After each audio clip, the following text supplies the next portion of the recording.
Hey guys, how you doing today?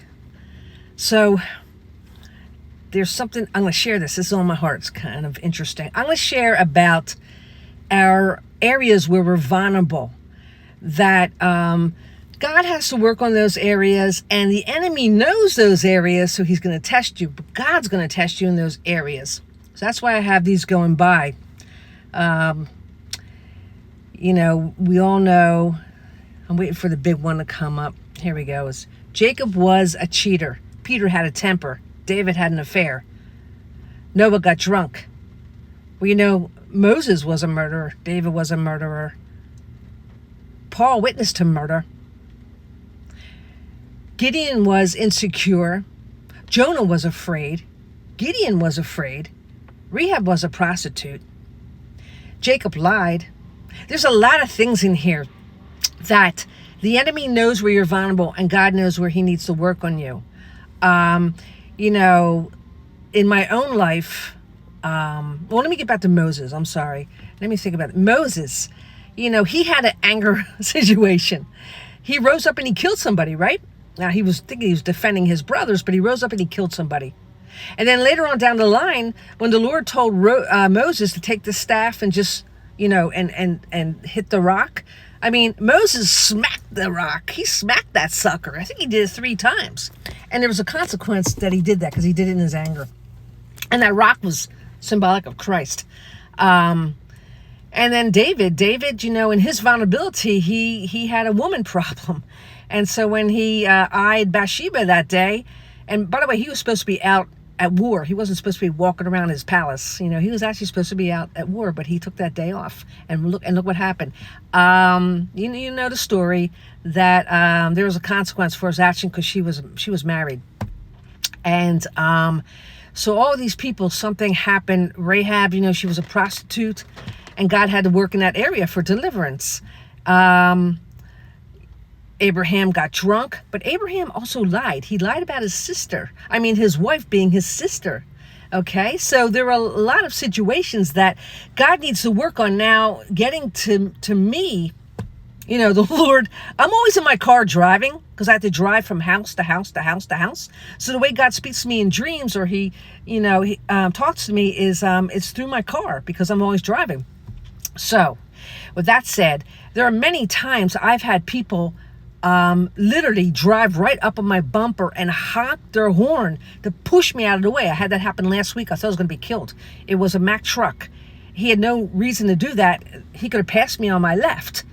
I couldn't even get out of the way. It was pretty scary. I prayed about that guy. I actually called the company and reported him. But he was right on my bumper to push me out of the way. God wants, and then after that, another truck did it. And after that, as I was driving, a car did it just out of nowhere. I live out in the country, so I'm on a country road. This car comes flying out of nowhere. I see through my rear view mirror, right up to my bumper. There's no reason. So I get very impatient about that. I don't like that. So God has to work on me, and he's going to keep on working on me until I get that situation straight with my impatience and my temper. He's gonna, what I need to do, no matter what, is pull over on the side of the road, not even give that person anything, and let them go. Now that's my situation. God's working. God is going to work on the area that you have a vulnerability. I'm not talking about a weakness, like Moses stuttered.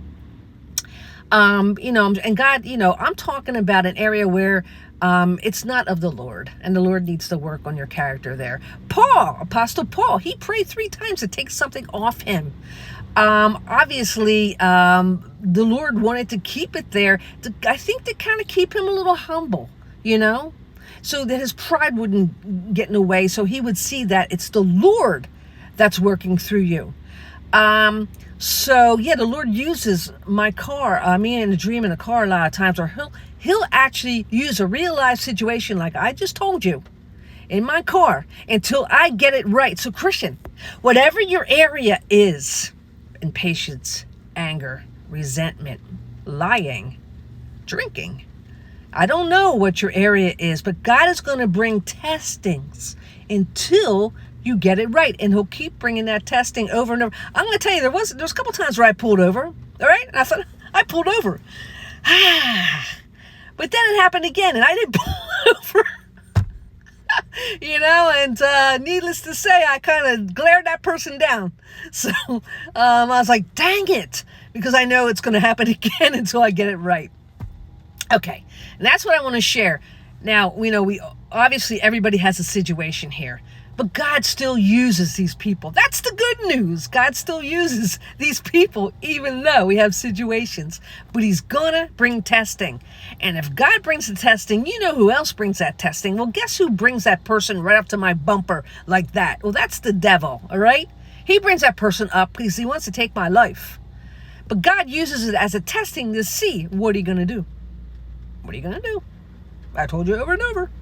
So I do want to share these things because God will test you in those areas. If you keep saying to yourself, why is this happening to me over and over and over? Well, it could be a testing. It could be a testing. So anyway, guys, God bless and take care. Amen.